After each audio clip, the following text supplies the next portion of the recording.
अस्सलाम वालेकुम, कैसे हैं आप लोग। तो सुबह का वक्त है और इस दिन की शुरुआत मैं कर रही हूँ इस खूबसूरत से व्यू के साथ। और आसमान देखिए कितना ज़्यादा आज खूबसूरत लग रहा है माशाल्लाह से।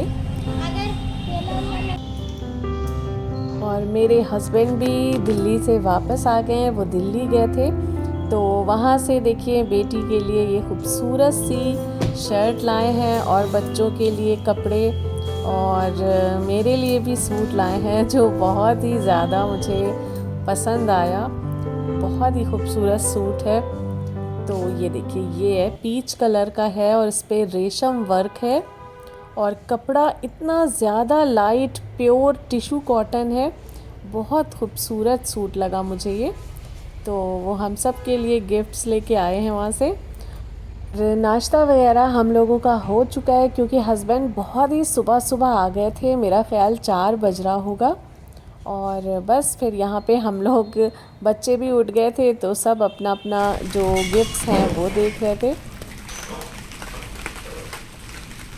तो मैंने सोचा है कि आज मैं इस रूम को अच्छे से क्लीन कर लूँ, क्योंकि इस रूम का यूज़ बिल्कुल भी नहीं होता है। सिर्फ बच्चों के जो ट्यूशन वाले सर हैं वो आते हैं यहाँ पर, बस।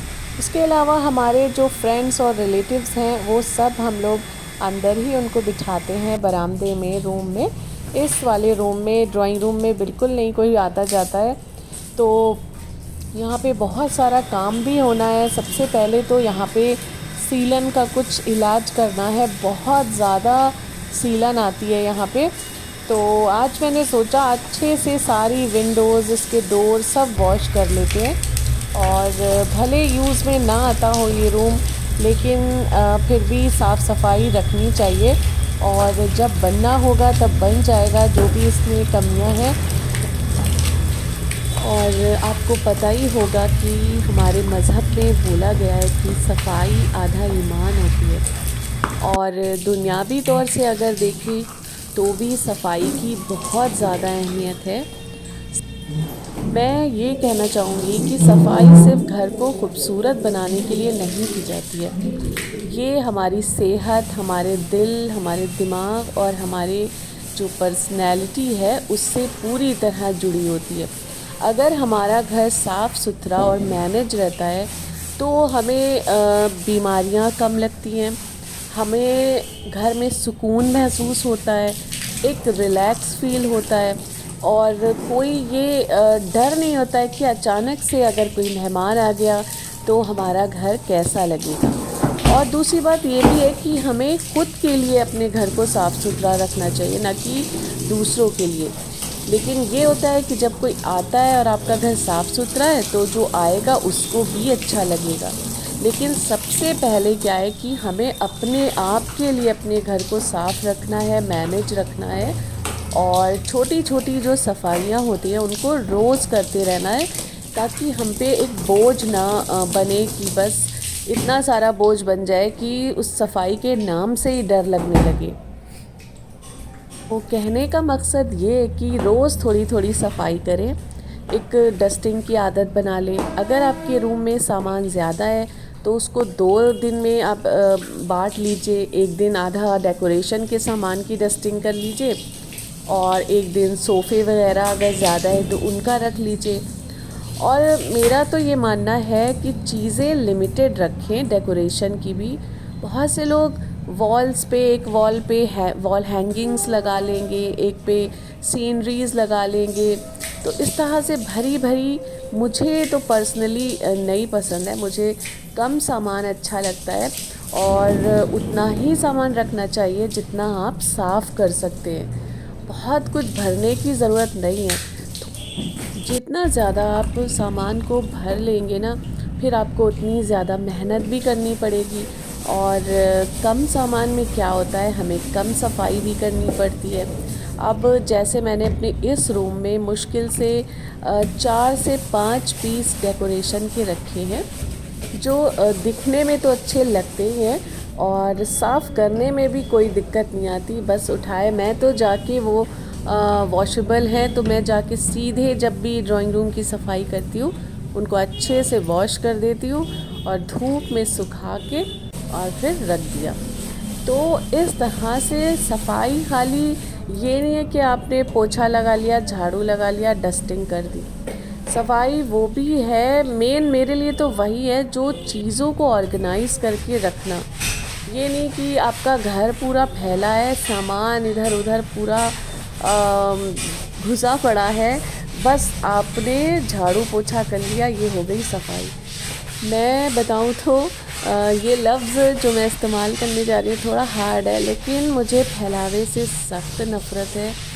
जैसे इधर उधर सामान लोगों के घर मैंने देखा फैला होता है और उनका सारा फोकस जो होता है वो डस्टिंग पे, झाड़ू पोछे पे होता है। अगर चीज़ें आपके बेड पे पड़ी हैं या आपके साइड टेबल पे ग्लास, कटोरी, कप किचन के रखे हैं, तो ऐसे झाड़ू पोछे से मुझे नहीं लगता कि कोई फ़ायदा है। मुझे लगता है पहले चीज़ों को अच्छे से उनकी जगह पे रखना चाहिए, उसके बाद ही डस्टिंग वगैरह करनी चाहिए। और ये देखिए इस सोफ़े को अच्छे से बिल्कुल मैंने वॉश कर दिया है, ये वॉशेबल भी है। तो साइड जो इसका है वो दीवार की तरफ रहता है, तो ये बहुत ज़्यादा गंदा हो गया था, तो फिर मैंने इसे वॉश कर दिया और धूप में रख दिया है। और आजकल की धूप इतनी ज़बरदस्त है कि अगर ये 10 मिनट भी रखा रहा ना तो बहुत अच्छे से ये सूख जाएगा। और मेरी आदत है जब भी मैं किसी चीज़ों को, चाहे वो किचन की हो चाहे रूम की हो, पोंछती हूँ या धोती हूँ, तो मैं ऐसे किसी कपड़े से पोंछ के उनको नहीं रखती हूँ, उनको मैं हमेशा धूप दिखाती हूँ। चाहे वो किचन के जार्स हो या फिर इस तरह से सोफ़े, कुशन, डेकोरेशन का कोई भी सामान, तो धूप में सुखाए बगैर मैं नहीं रखती हूँ। तो यहाँ पे ये देखिए ये सब मैंने वॉश किया था, ये तो मैंने इसको भी धूप में रख दिया। ये अच्छे से जब बिल्कुल सूख जाएगा तब मैं इसको इसकी जगह पे रखने वाली हूँ। और दूसरा वाला जो सोफ़ा है मैंने उसको भी अच्छे से वॉश कर लिया है। तो दीवार पे ये जो पानी जैसा दिख रहा है आपको, तो इस दीवार पे मेरी बहुत ज़्यादा सीलन आती है। तो बस अब इंशाल्लाह इसका भी मैं काम करवाऊँगी। तो वैसे तो रूम में मैंने अच्छे से कोने कोने से धुलाई कर ली है। उससे पहले मैंने पूरा अच्छे से जाला लिया था, सारा सब कुछ साफ़ सुथरा करने के बाद यहाँ पे सोफ़े डाले हैं। लेकिन बाहर अंदर करने से ये जो फ़र्श है ये फिर से गंदा हो गया है, तो एक बार इसमें अच्छे से मैं पोछा लगा दूँगी, तभी ये साफ़ लगेगा। और बस अब लास्ट में थोड़ा बहुत काम बचा है और ये सब बाहर निकाल के साफ़ करने में बहुत मेहनत लगती है, बहुत थकन भी हो जाती है, लेकिन उससे कहीं ज़्यादा आपको मेंटली और दिली सुकून मिलता है और एक रिलैक्सेशन मिलता है, जिससे आपका लगता है कि आपकी सारी थकन बिल्कुल ख़त्म हो गई जब आप इस तरह से साफ़ सुथरा अपनी चीज़ों को देखते हैं। तो मैं तो ख़ैर टाइम टू टाइम मेरा यही है, मैं करती रहती हूँ, चाहे जितनी ज़्यादा मुझे थकन हो।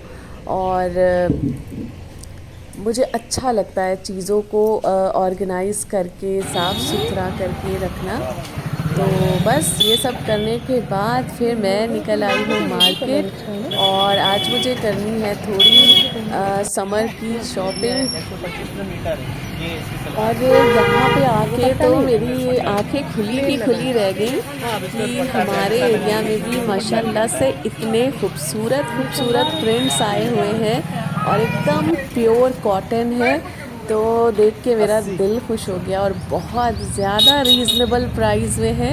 मेरा तो दिल कर रहा था कि हर डिज़ाइन का मैं एक एक सूट ले लूँ, लेकिन ये पॉसिबल नहीं है, तो इसलिए फिर मैंने कुछ कपड़े लिए हैं और बेटी ने भी लिए हैं, मैंने भी लिए हैं। और बहुत ही खूबसूरत समर्स के प्रिंट आए हैं, बहुत ही कलर्स बहुत प्यारे हैं, कपड़ा तो अच्छा है ही। तो हम लोगों ने बहुत ही अच्छे अच्छे प्रिंट्स लिए हैं माशाल्लाह से, तो मैं आप लोगों से शेयर करूँगी। और ये 2 शॉप हैं, यहीं से हम लोग कुछ दिन से आ रहे हैं। वैसे तो हम लोग जो हमारे घर के थोड़ी दूर मार्केट है वहाँ से लेते हैं, लेकिन अब यहाँ पे भी ये लोग बहुत अच्छे कपड़े लाने लगे हैं। तो अगर कोई चीज़ आपको आपकी ही मार्केट में अच्छी मिल रही है तो क्या ज़रूरत है इतनी दूर जाने का। सूट कौन सा काटना है? आप मुझसे कह रहे सूट कौन इसका दुपट्टा होता है ये ले हाँ अच्छा लग रहा है। लेकिन दुपट्टा नहीं इसका लग जाएगा ना। वो पहली वाली शॉप से जो हम लोगों ने सूट्स लिए हैं वो विद दुपट्टा है और यहाँ पे कुछ सूट जो मुझे पसंद आ रहे थे तो उनके दुपट्टे नहीं थे, तो फिर खैर मैंने अलग से दुपट्टे लिए, उनकी लेस ली इस दुकान से और बस उनको जो है कंप्लीट किया। तो बस इस व्लॉग को यहीं पे एंड करते हैं और मिलते हैं नेक्स्ट व्लॉग में। अपना ख्याल रखिए। अल्लाह।